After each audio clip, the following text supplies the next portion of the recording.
Hi guys, मैं दिव्यांशु और आज हम बात करेंगे इंडिया में जो क्रिप्टो करेंसी बैन होने से रिलेटेड जो न्यूज़ आ रही है उसके बारे में। और मैं आपको बता दूं कि पूरी दुनिया में सबसे ज़्यादा क्रिप्टो इन्वेस्टर इंडिया से ही है। लगभग 10 करोड़ से ज़्यादा लोग हमारे देश में क्रिप्टो में ऑलरेडी इन्वेस्ट कर रखे हैं। सो अब एक बहुत बड़ा क्वेश्चन बनता है कि जो इतने सारे लोग क्रिप्टो में ऑलरेडी इन्वेस्ट कर रखे हैं उनके पैसे का क्या होगा अगर बैन होती है तो। सो बेसिकली ये सब है क्या, गवर्नमेंट ऐसा क्यों कर रही है और क्या सच में बैन करने जा रही है? Let's decode all of this briefly one by one. पहली बात तो मुझे लगता है कि जब से वो न्यूज़ आई है तब से बहुत ज़्यादा मिसकॉन्सेप्शन है लोगों में। मीडिया में टीआरपी के लिए और भी कई और जगहों पे काफ़ी सारे मिस इन्फॉर्मेशन फैलाए जा रहे हैं जिसका सीधा सीधा इम्पैक्ट दिख रहा है मार्केट सेंटिमेंट्स पे, जहां लोग पैनिक होकर खूब सारा सेल कर रहे हैं। सो अब ये जो क्रिप्टो करेंसी रेगुलेशन बिल जिस पे पार्लियामेंट में डिस्कशन होने वाली है, इसमें एक दो लाइनें लिखी गई है जिसे सही तरीके से इंटरप्रेट करना बहुत जरूरी है अगर आप इनिशियल मिसकॉन्सेप्शंस को दूर करना चाहते हो तो। अब बाद में क्या होने वाली है, गवर्नमेंट क्या करने वाली है, इसकी कोई गारंटी नहीं।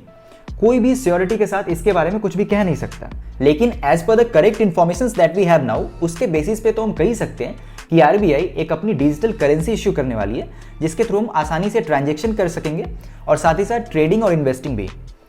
और दूसरी बात जो इस बिल में लिख रखी है कि गवर्नमेंट सारी प्राइवेट क्रिप्टो करेंसीज को बैन करने वाली है।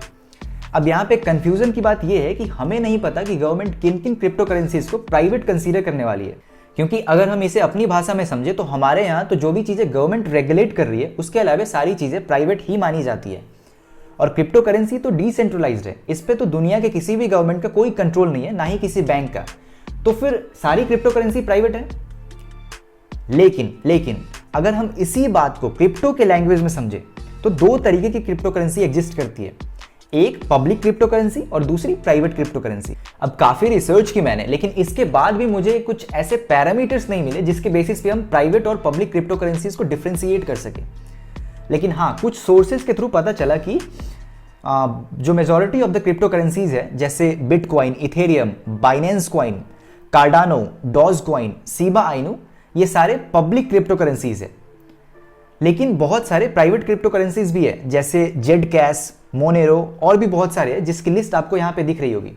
या फिर अगर आप कॉइन गेको नाम के वेबसाइट पे जाओगे और वहां पे प्राइवेसी कॉइन्स करके सर्च करोगे तो आपको सारी प्राइवेट क्रिप्टो करेंसीज की लिस्ट दिख जाएगी।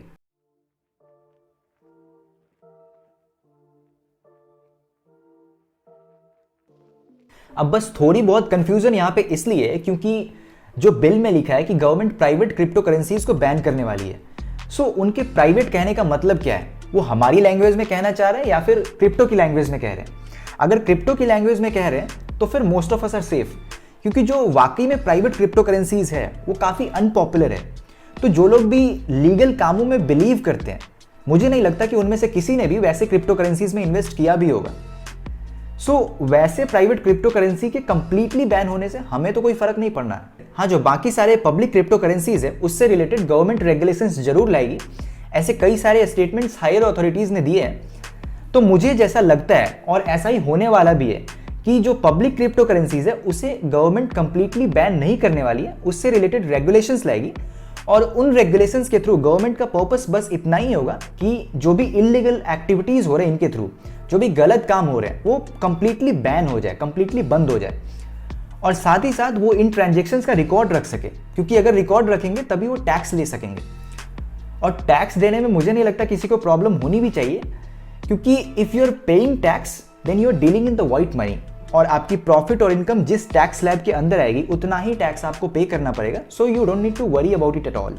अब एक और समझने वाली बात यहाँ पे ये है कि गवर्नमेंट के लिए ये रेगुलेशन लाना इतना इंपॉर्टेंट क्यों है, इतना जरूरी क्यों है? तो सबसे पहला और सबसे बड़ा रीजन ये है कि क्रिप्टो करेंसी के थ्रू काफी सारे इलीगल एक्टिविटीज बड़े आसानी से हो जाते हैं।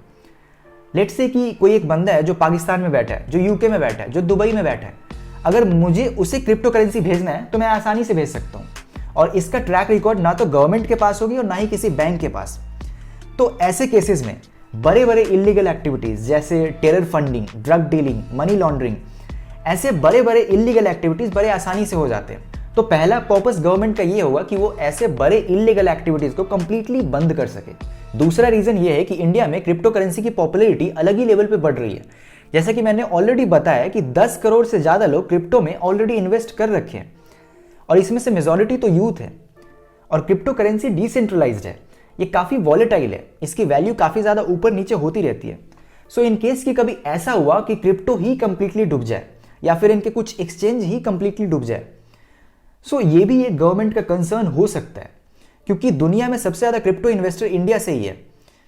सो इसलिए वो एक ऐसा भी रेगुलेशन ला सकती है जहां पे हम जैसे इन्वेस्टर्स की सिक्योरिटी का ख्याल रखा जाए। सो अगर मैं इसे शॉर्ट में बताना चाहूं तो मुझे लगता है कि सारी क्रिप्टो करेंसी कंप्लीटली बैन नहीं होने वाली है और होनी भी नहीं चाहिए, क्योंकि अगर ऐसा होता है तो हम बहुत सारी अच्छी अपॉर्चुनिटीज और साथ ही साथ एक काफ़ी इंपॉर्टेंट टेक्नोलॉजी जो ब्लॉकचेन टेक्नोलॉजी उससे टोटली कट ऑफ कर लेंगे। और साथ ही साथ NFT जहां पे आर्टिस्ट, म्यूजिशियंस, वीडियोग्राफर ये सब अपनी unique piece of art sell कर सकते हैं, और ये NFT भी टोटली क्रिप्टो करेंसी पे ही बेस्ड है। तो अगर क्रिप्टो करेंसी बैन होती है तो इसका मतलब ये है कि हम अपनी NFT बना के भी सेल नहीं कर सकते, कोई भी डिसेंट्रलाइज्ड एप्लीकेशन ही नहीं बना सकते। तो इतनी बड़ी और इतनी अच्छी अपॉर्चुनिटीज हम मिस आउट कर दें, ये गवर्नमेंट भी नहीं चाहेगी। तो ऐसे बहुत सारे रीजन है जिसके बेसिस पे हम कह सकते हैं कि सारी क्रिप्टो करेंसी कंप्लीटली बैन नहीं होने वाली है और होनी भी नहीं चाहिए। हाँ, गवर्नमेंट रेगुलेशंस जरूर लाएगी और इन सारे एक्सचेंजेस को भी रेगुलेट करेगी, और इनकी रेगुलेटरी बॉडी होगी सेबी, मतलब securities and exchange board of India. Government crypto currency को एक एसेट क्लास कंसीडर करेगी जिसमें हम आसानी से इन्वेस्ट कर सकेंगे, लेकिन रूल्स एंड रेगुलेशंस के अंदर, और साथ ही साथ वो इन सारे इन्वेस्टमेंट्स की ट्रैक रिकॉर्ड भी रखेंगे ताकि वो हमसे टैक्स ले सकें। और साथ ही साथ RBI एक अपनी डिजिटल करेंसी भी इश्यू करने वाली है जो एक एसेट क्लास भी होगी और जिसके थ्रू हम आसानी से ट्रांजैक्शन भी कर सकेंगे। सो ये था पूरा मैटर। सो बिल्कुल भी पैनिक होने की जरूरत नहीं है। हाँ, मार्केट में सेंटिमेंट अभी लो है, but everything will get back to normal as people will understand the reality. So guys, that's it for this video. I hope you got it. अगर आपको ये वीडियो अच्छी लगी तो आप इसे लाइक कर सकते हो। अभी भी कोई डाउट्स है, सजेशंस है या फिर ओपिनियंस है तो आप कमेंट सेक्शन में लिख सकते हो। I try to get back to you as soon as possible. और साथ ही साथ आप इस वीडियो को और लोगों के साथ भी शेयर कर सकते हो ताकि आप रियल जेन्युइन इंफॉर्मेशन और लोगों तक पहुंचा पाओ। और अगर आप इस चैनल पर नए हो तो सब्सक्राइब भी कर लेना। Thank you so much for watching this video up to now. I will see you next video for sure. Till then, take care of yourself, take care of your family, be happy, be positive.